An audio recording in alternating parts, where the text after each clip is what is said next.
एक गाना था कि तुम हमें ना चाहो तो कोई बात नहीं, तुम किसी गैर को चाहोगे तो मुश्किल होगी।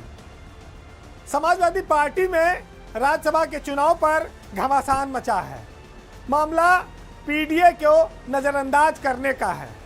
समाजवादी पार्टी की सहयोगी पल्लवी पटेल ने सपा प्रत्याशियों के नाम पर ऐतराज करके इस माहौल को गरमा दिया है।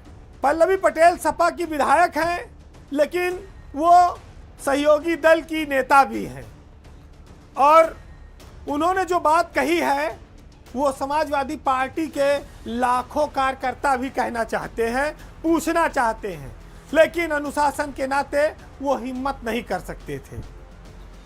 और सबसे बड़ी बात यह है कि जब समाजवादी पार्टी अपने कठिन दौर से गुजर रही है, ऐसे हालात में जय बहादुरी को राज्यसभा का मेंबर बनाना ये कहाँ की अक्लमंदी और बुद्धिमानी है।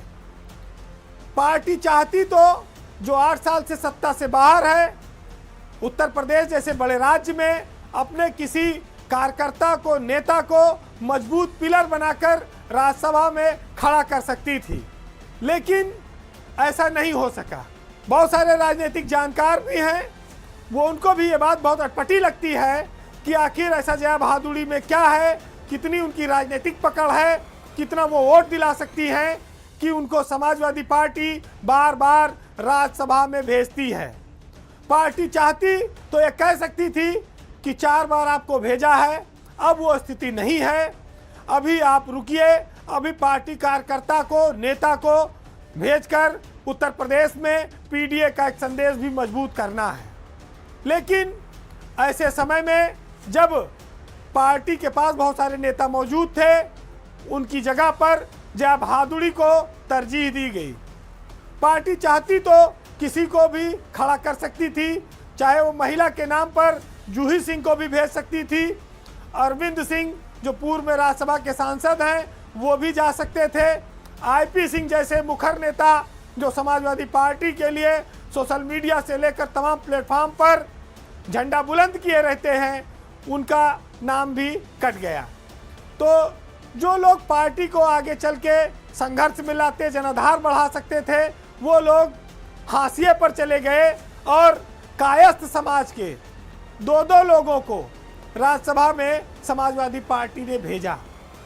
आप ये भी कह सकते हैं कि जिस समाज का एक भी वोट समाजवादी पार्टी को नहीं मिलता है, उसका जातीय आधार समाजवादी पार्टी में कुछ नहीं है, वो कायस्थ समाज को समाजवादी पार्टी इतना महिमा मंडित कर रही है। कायस्थ एक वोट भी सपा को नहीं देता, उसका सारा वोट भाजपा को जाता है। सपा जयंत चौधरी और दारा सिंह के मामले में पहले ही धोखा खा चुकी है।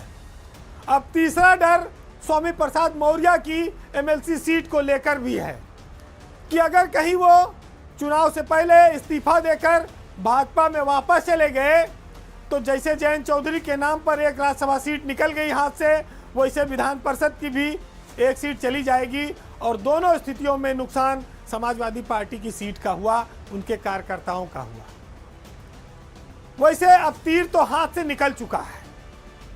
स्वामी प्रसाद मौर्य चाहे चिल्लाएं, चाहे पल्लवी पटेल का है, अब ये सहयोगी दल है, इनको अपने साथ बनाए रखने की जिम्मेदारी अखिलेश यादव की है। लेकिन गुणा गणित के इस खेल में समाजवादी पार्टी जल्दबाजी कर गई। उसको जय बहादुरी के मामले में थोड़ा इस बार रुकना चाहिए था। समाजवादी पार्टी के लिए हर चुनाव बहुत महत्वपूर्ण है। उसके अपने कार्यकर्ताओं को, नौजवानों को, राजनीति के जो स्तंभ हैं, पिलर हैं, निष्ठावान लोग हैं, उनको आगे करके आगे की सियासत पर विचार करना चाहिए। क्योंकि यूपी में आज सिर्फ 2 ध्रुव बनकर रह गए हैं, एक तरफ भाजपा है, दूसरी तरफ अखिलेश यादव हैं। दोनों एक दूसरे को टक्कर दे सकते हैं। ऐसे में जय बहादुरी के नाम पर एक राज्यसभा की सीट कुर्बान करना पिछली बार की तरह हो गया कि एक तो जयंत ले गए, एक कपिल सिब्बल के पास चली गई और एक मात्र रह गए उनके साथ। अब इस बार 3 मौका था, उसमें फिर कार्यकर्ता निराश हैं।